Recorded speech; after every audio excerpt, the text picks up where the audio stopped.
Among stories of teenage parties, some become legendary. They're talked about in whispers, passed down from one group of high schoolers to the next. But among all these tales, one stands out. It's the story of a party organized by a teenager named Tyler Hadley. It was a secret event happening while his parents were away, wrapped in the excitement of doing something forbidden. Imagine this: a quiet neighborhood in Port St. Lucie, Florida, where everyday life is interrupted by the excitement of a big party. Tyler Hadley, a mysterious guy to many, is at the center of it all, with rumors that his parents were away. So he decides to turn their house into a place for fun and chaos. In July 2011, everyone in Port St. Lucie High School heard about Tyler's upcoming party. People couldn't believe it. How could a quiet guy like Tyler manage such a thing? Doubt filled the air, but as the sun went down, some began to realize there might be truth to the rumors. There was going to be a party after all.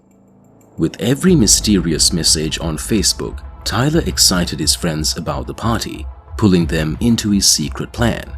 So, when midnight came, Tyler's house became a wild party scene, attracting a mix of teenagers excited to join in the forbidden fun of underage revelry. But little did they know, among the smoke and laughter, something bad was happening. It would break their feeling of being untouchable and leave a big impact on their town. This is the story of Tyler Hadley's infamous party, a night that would be remembered by teenagers for a long time, haunting the quiet streets of Port St. Lucie. Blake Hadley and his wife, Mary Jo, were early settlers in Port St. Lucie, moving there from Fort Lauderdale in 1983 to be closer to Blake's parents, who had retired nearby. Blake worked as an engineer at the San Lucie nuclear power plant, while Mary Jo was a dedicated elementary school teacher known for her unwavering supportiveness. They were a caring, honest couple with stable jobs.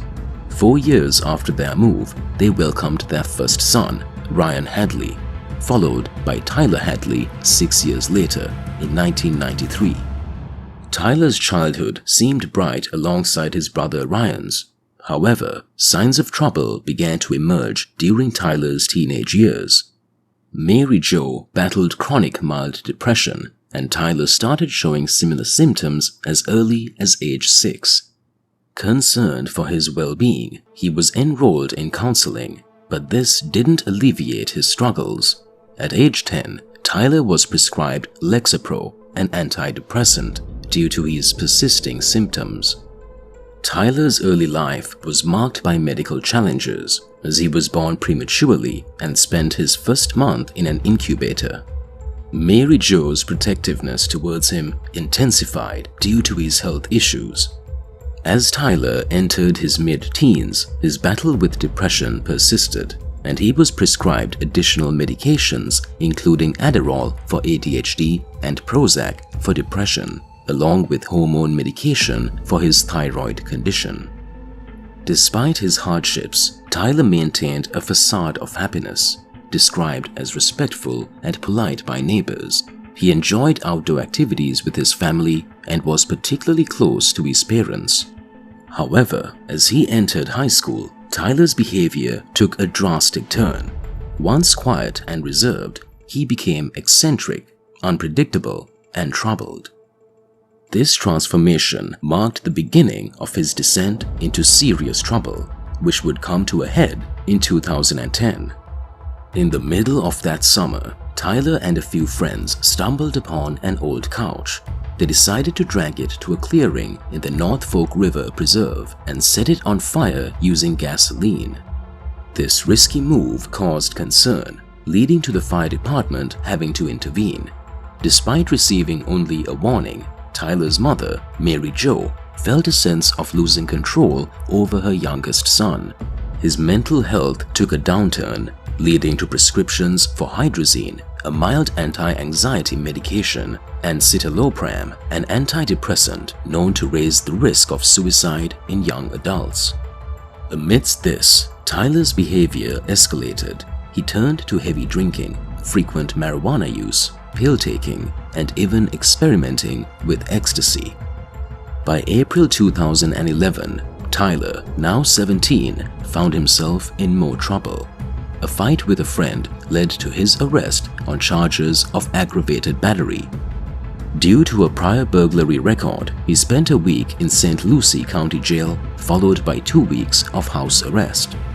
Mary Jo, grappling with her son's escalating behavior, confiscated his phone, further straining their relationship. Tyler's anger intensified, and he began to harbor deep resentment towards his mother, even wishing death upon her and his father. It seemed every confrontation fueled his hatred. As July approached, tensions in Tyler's life reached boiling point, foreshadowing darker events to come. On July 16, 2011, a Saturday with perfect weather, 84 degrees Fahrenheit and sunny, Tyler posted on Facebook at 11:15 p.m., "Party at my crib tonight, maybe." Few took him seriously. Then, at 8:15 p.m., he posted again, "Party at my house, hit me up." Tyler wasn't popular at school, but the invite was open to anyone, promising a huge turnout, especially with his parents, Mary Jo and Blake, out of town. Throughout the week, Tyler had been telling friends about the party, but no one believed him. His parents never liked the idea of hosting, but being away, they wouldn't know. The evening was warm, and in Port St. Lucie, there wasn't much else happening, especially for teenagers, with no access to the beach or downtown, and parks closed at night. Around 60 people showed up at Tyler's house, most not knowing him. They didn't care about damaging things, splitting couches, playing beer pong on the dining table near the family computer, or raiding the kitchen. Tyler gave different answers about his parents' whereabouts, claiming they were in Orlando, Georgia, or simply stating it was his house. By midnight, over 100 people filled the house, causing chaos and destruction. Bloodstains were even reported, likely from wild partying. Among them, Justin, picking up a beer pong ball from a strange brown liquid, wiped it on his shirt without much thought. Around 1 a.m., Tyler pulled his best friend Michael aside for a private talk, signaling a harrowing turn of events. Tyler and Michael had been friends since they were 8. As they walked to the end of the block, Tyler shared some shocking news with Michael. He claimed he had killed his parents. Michael didn't believe him, but Tyler insisted and pointed out signs, like the cars belonging to Michael's parents still in the driveway. Curious, Tyler led Michael to the garage, telling him to look inside. Michael, making sure no one saw, discovered a bloody shoe print and blood under the door's hinge. Panicking, Michael rushed out, but Tyler had one more thing to show. He took him to the master bedroom, which was locked. When opened, a terrible smell hit them. The room was a mess with furniture scattered, chairs piled up, and towels soaked in blood. Under the debris, Michael saw a thick white leg. Tyler explained earlier that day he hid his parents' phones, took ecstasy pills, and got a hammer from the garage. He stood behind his mother for 5 minutes before brutally attacking her. When his father, Blake, ran out, Tyler beat him to death too. After killing them, Tyler wrapped their hands in towels, dragged them to the master bedroom, and covered the bodies with broken furniture, glass, towels, books, and more. It took him over 3 hours to clean, but he couldn't get rid of all the evidence, like Mary Jo's blood on the messy keyboard. Afterward, Tyler took a long shower, stared at himself in the mirror, and laughed hysterically. Michael, traumatized, asked for a photo, sensing it might be their last time together before leaving the party. At 4 a.m., Tyler's party was still going strong with over 50 people inside. Tyler, after sharing the gruesome story with Michael, continued drinking and laughing with strangers. At 4:40 a.m., he posted on Facebook again, but 2 minutes later, the police arrived, thanks to Michael calling the Crime Stoppers hotline and reporting everything. Tyler, clearly under the influence of drugs, was arrested. Tyler shouted as police approached the master bedroom, but they ignored him, discovering the beaten bodies of his parents, Blake and Mary Jo Hadley. Prescription bottles in Tyler's name for various medications were found in the house, and news of his arrest spread throughout Port St. Lucie.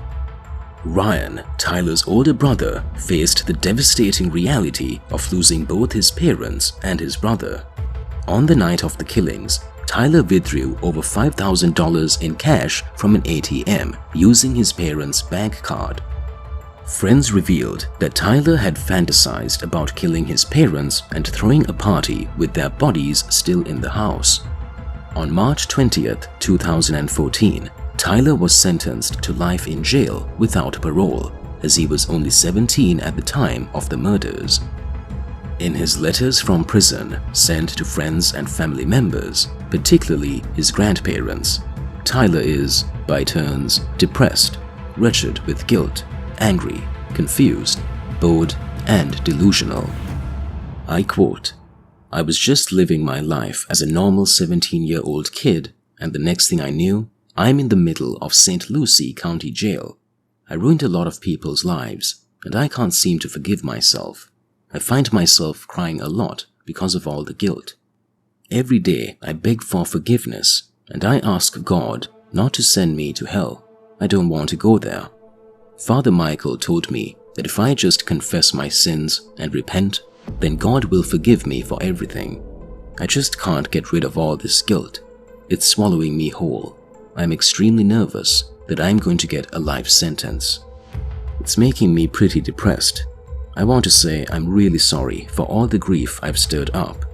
I know everyone thinks I'm a psychopath and all, but I am really sorry for everything. I've been praying every day for forgiveness and for a decent plea offer. I should get one since it's my first offense.